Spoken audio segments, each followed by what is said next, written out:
જાય સુખદેવજી મહારાજ આ જનક વિદેહીના આંગણે 7 દ્વાર છે, 7 દ્વારને પાર કરી અને અંતિમ દ્વાર આવ્યો, એના ઉંબરા ઉપર ઉભા રહે છે. દૂરથી નજર પડી અને જનક મહારાજ એમના ધર્મ પત્ની બિરાજમાન હતા. એક હાથ એમના ગોદમાં જોયો, બીજો હાથ એમની નજર પડી નહીં. એમને જેવો હાથ જોયો એમના ધર્મ પત્નીના ગોદની અંદર, એટલે સુખદેવજી મહારાજે ત્યાં નેત્ર બંધ કરી દીધા. અને સુખદેવજી મહારાજે નેત્ર બંધ કરી અને વિચારવા લાગ્યા કે મારા પિતાજી આ માયાવીના ત્યાં આગળ મને ગુરુ મંત્ર દીક્ષા લેવા મોકલ્યો. આ વિચારતા વિચારતા સુખદેવજી મહારાજને સુંદર મજાનું સ્વપ્ન ચાલુ થયું.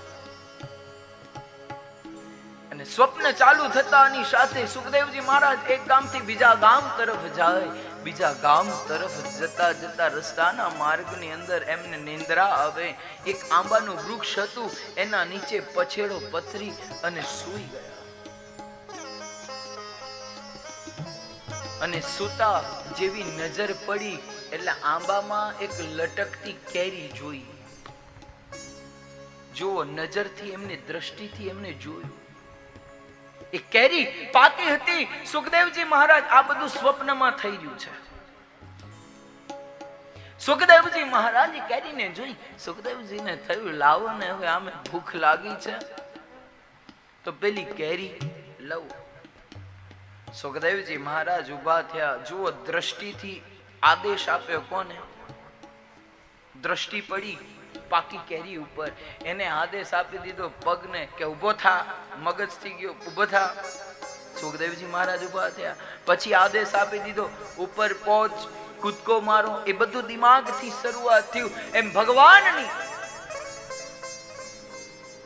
માયાવી નગરીમાંથી પદ થવું હોય ને તો જે ગુરુએ બતાવેલો માર્ગ છે, સડ રીપુ કો વસકર ઓર રંગ में रम, जो आनंद संत फकीर. અને એ ઉભા થયા એ કેરી તોડવા માટે. આમ સુખદેવજી મહારાજ જ્યાં ઉભા હતા ને ઉમરાની ઉપર, ત્યાં ઉભા ઉભા એ કેરી લેવા માટે કૂદકો માર્યો. અને જેવો કૂદકો માર્યો ને એટલે સીધો ઉમરાની ઉપરનો ભાગ હતો એ માથામાં.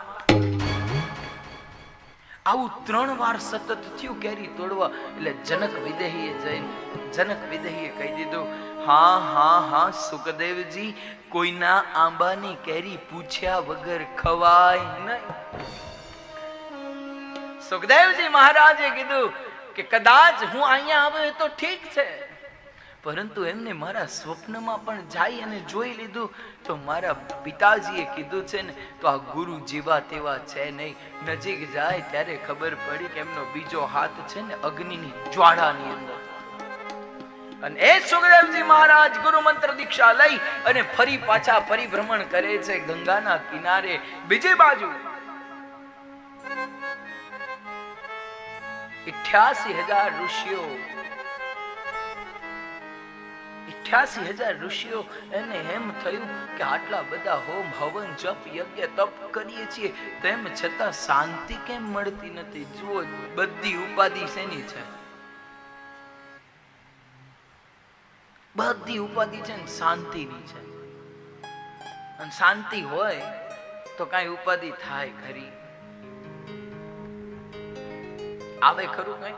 એટલે ઘરમાં વહુ નું નામ શાંતિ નહીં, એમ સમજે ને. નહીં તો કાલ ઉઠીને એમ વિચારશે કે મહારાજે શાંતિ લાવવાની કીધી છે, શાંતિ નામની ગોતવા લાગો. હાલો, ઈ શાંતિ નહીં, પરમ શાંતિ. એ ક્યાં મળશે? પ્રથમ ભક્તિ સંતન કર સંગા, દૂજી રતિ મમ કથા પ્રસંગા. જ્યાં ભગવાનનું ભજન છે ને ત્યાં પરમ છે. કેમ? સત્યમ પરમ ધીમહિ, કે જ્યાં સત્ય છે ત્યાં પરમ તત્વ છે, અને જ્યાં પરમ છે ત્યાં દિવ્ય શાંતિ છે.